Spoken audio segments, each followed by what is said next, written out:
परमाराध्य जगज्जननी श्री श्री बड़मा परम पूज्यपाद श्री श्री बड़दा परम पूज्यपाद श्री श्री आचार्य देवक चरण कोटि प्रणाम जनाऊँ। एठारे उपस्थित थिबा समस्त माँ और भाई मान मोर अंतर राति जयगुरु जनाऊँ। छोट छोट पिला मोर स्नेहस्कता जनाऊँ। सीतांजलि माँ और सहित आउ दु चार जन माँ अच्छा ना मन ना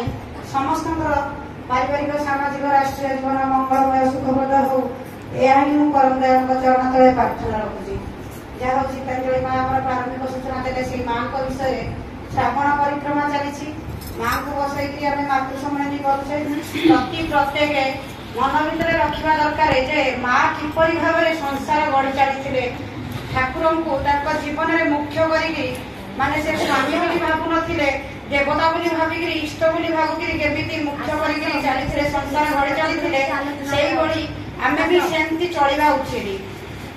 प्रति प्रत्येक देखिए आजिकल घरे घरे माने जो भली विवाह होची सेथिबाई ठाकुर विवाहटा को मुख्य रखिथिले जे विवाह संस्कार जदि ठीक रहइबो ताले गोटे परिवार रे देवतुल्य संतान आसीबो। किंतु आजिकल तो जो भली मैरिज होची झीटी रोची पुओ ठार बयस रे अधिका ताले ताठर किभली संतान आमे आशा करबा चिंता करंतु।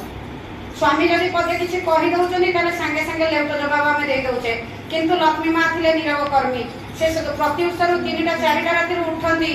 खुड़खाड़ साउंड टी सबू कम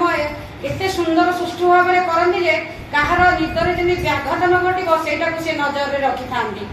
तेणु आम से उठीचे तो ये जो नारी नीति आज पढ़ाला आमर जो अष्ट वैशिष्ट देते ठाकुर लक्ष्मी माँ से कार्य कार्य कर प्रत्येक नारी को से अष्ट वैशिष्ट जदि से गोटे भी छाड़ीदेव ताले से गोटे आदर्श गृहिणी हो पारनी। आदर्श गृहिणी क्या कहुए ना आदर्श गृहिणी हूँ सी जी कि परिवार समस्त सदस्य सबकि आवश्यकता पूरण कर दायित्व ताऊे। तेणु से कहुसी नारी ठार जन्म जाति नारी अटे प्राण जुगे जुगे नारी कूड़े आसती नारायण राम हूँ कृष्ण हूँ जी भी हूँ महापुरुष जी भी आसी अच्युतानंद आसी जीसु ख्रीस्ट आसती जी भी आसी सब नारी कोल ही आसी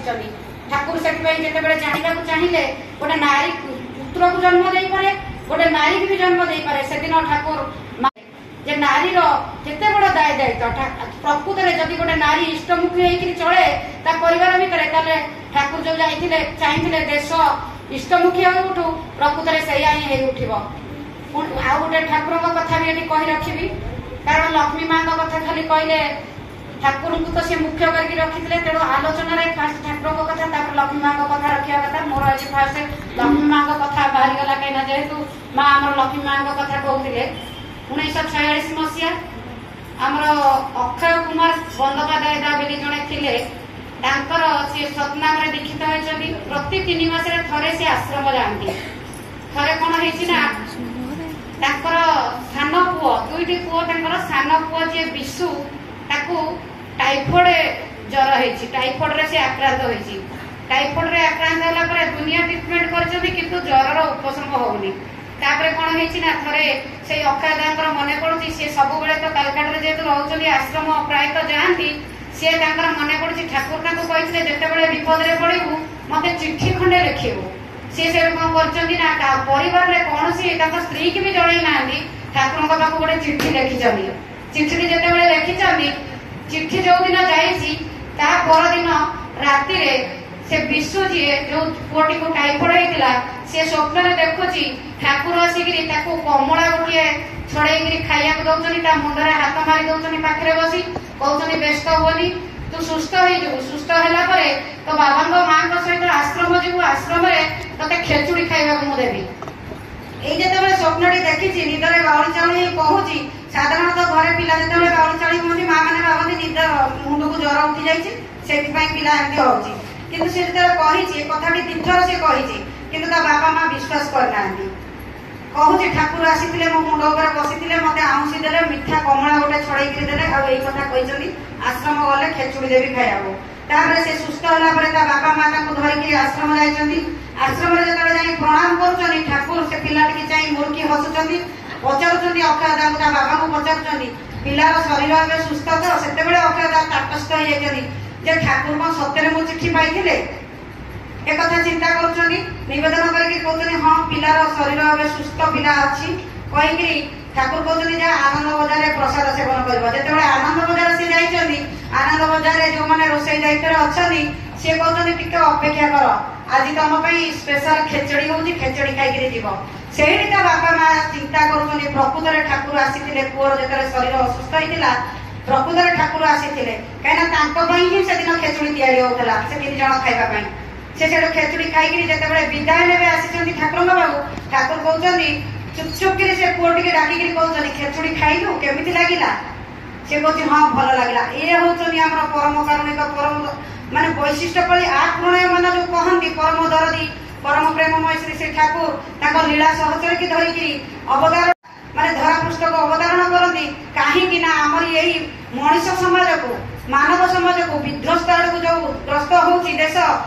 से उद्धार करने से माने लीला सहचरी सहित स्रष्टा रूप में अवतारण करथांती धरा पृष्ठ में आउ थे एमती जड़े ऋतिक दादा सी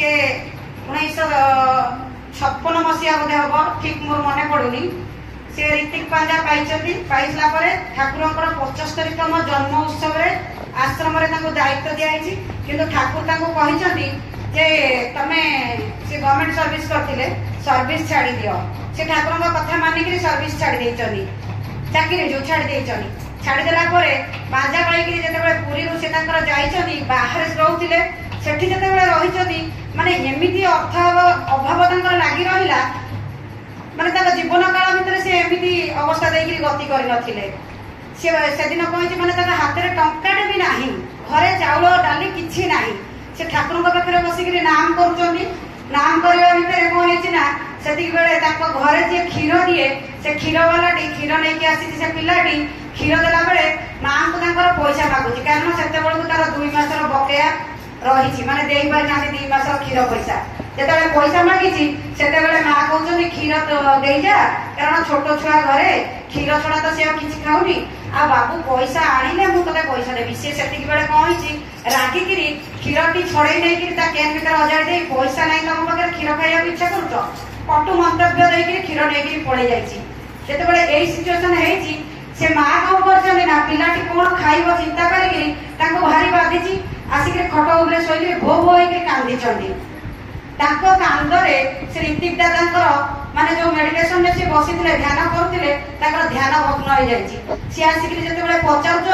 सी कहते कौन है कहीं कांदुच कारण स्त्री टी उच्च सम्भ्रांत घर झील से केमी दुखदायी माने देखी नथिले पैसार अभाव तेणु सी कहते जीवन काल भितर मत बह करने भितर एत वर्ष बीती जाइए मो स्त्री माने एमती कांदा मुझे देखी नी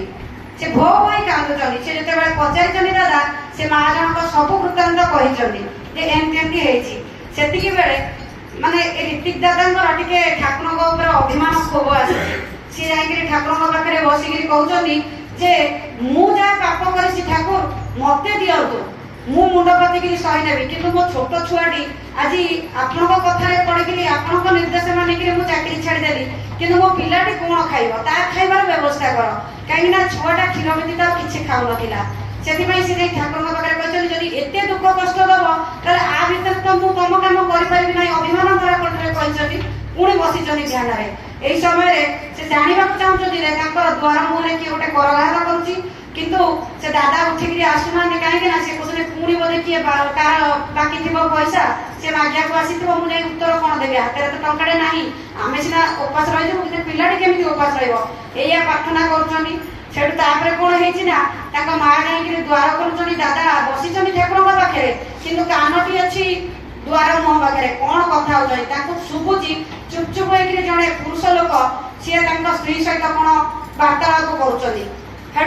दादा जो उठिक आसिक स्त्री की केमी पचारे बोली माने साहस कर सी भावुँ किए गोटे आसी पुणी बकेया पैसा मागे कथबार्ता आरंभ करने छड़े से माँ को कहते पा ग्लासटा दब माँ आनी पा दौरान से पचार पुणी किए आसी कि कहार बाकी पैसा मागे से माँ टी कहते नाई नाई पुरी माटी साही ना कौन एमती गोटे ना मन पड़ुनी से साही जड़े किए गुरु भाई को नाटा भी मोर मन पड़ुनी कहले कहले सी आपन को चिन्ह आपण दफ्तर काम कर सी कहले हाँ भागीरथी ना कौन समथिंग नाटा ना हाँ ना सी आसी सी कहले तमे ऑफिस रे ताको 100 टका केतेबेले धार देइथिलो तार दरकार हेतिला तेणु से 100 टका देइकिरी गले कहले मु सुनुची दादा कोन चाकरी छाड़ी देइचंदी 100 टका दे देई गले ये से 100 टका टी धरिकिरी कोन कहले ना संगे संगे साइकिल धरिकिरी आगो क्षीरवाला पाखु गले क्षीरवाला पाखे जेतरे जाई पहुंची जंदी से जो पिलाटी जे क्षीर नै जाई तार मालिक अछि से मालिक सेठू हमको दादा को देखिकिरी कहूची जे मु प्रकृतरे पिला को बहुत पार्टी करिछि जे तू क्षीर कोन पई फेरे आलो क्षीरटा देई देई आसी थांतु से भाई आसीथिले कोन पैसा देई न ताले ई रागिकिरी कहछि तमे संगे संगे तम पैसा धर आ शीघ्र जा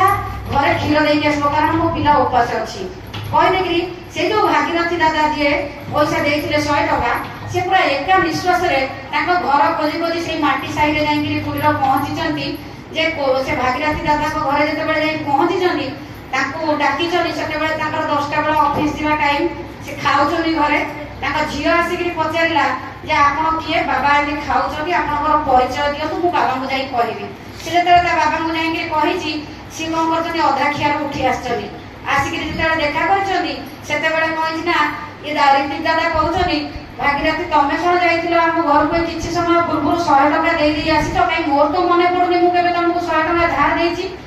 से भागीरथी दादा जी से पूरा आश्चर्य होई चली से कहउचनी ना तो मु जाइनी तुम घर को ना हां तमे जाई के मो स्त्री हाथ रे 100 टका देई के आसीचो से कहउचनी माने से ऑफिस रो एक्चुअली सुनिथिले जे ये ठाकुर ठाकुर होई के पागल होई के चाकरी छाड़ देइचली आकर मति भ्रम हटिची माने सेटा गोटे प्रगट होई जाइतला जे ये ऋतिक दादा पागल ठाकुर ठाकुर होई कौन गोटे बंगाली ठाकुर को धरिचंदी ठाकुर ठाकुर होई चाकरी छाड़ी देइचंदी साधारणतः आमे माने भी सेया कहि थांदे तेणु ठाकुर को लीलाटा देखंदु ए इष्टभूति कहबार महात्म्यटा देखंदु तापर से कहते ना मु जाइनी तेणु सी भावी दादा प्रकृत में पागल हो जाइछंदी तेणु एई बडी कथाटा करछन झील को कहउछंदी जीवुटी ढाळे पानी आनिबु तेणु दादा को पचारुछंदी तमे चा पीबो ना शरबत पीबो सी रागिकिरी कहउछंदी मु एठी तमर आतिथ्य सत्कार माने कहबो मते मु सेटा तमे जाइथिलो कि को सी कहउछंदी ना मु जाइनी एतिके कथारे से तड़ित बेगरे पुणी कोन करछंदी साइकेलिंग करिकिरी आसी घरे पहुंचीछंदी घर बाहरे साइकेलटा को पकड़ी देइकिरी ततर हेकिरी जाई स्त्री की पचारुछंदी जे तमको जे पैसा देले 100 टका ताकर रूप केमितिया कुह ताको स्त्री सेते बेले माने आगु देखि नथिला अल्प दिन तळे दीक्षा लेचंदी ताको स्त्री वर्णना करिकि कहउछंदी ठाकुरंकर जेंति रूप जेंति धड़ा दोटी पिंडी पैसा पकई बसिचंदी से लोक जे आसीथिला 100 टका दबाकू से ठाकुर को डाकी नै देखौचंदी एही भली लोकटी आसीथिले मते पैसा देकिरि जाइचंदी आमे प्रत्येक कहउचे इष्टगुटी बळे जाबाकू इष्टगुटी कोन गोटे दीक्षा नै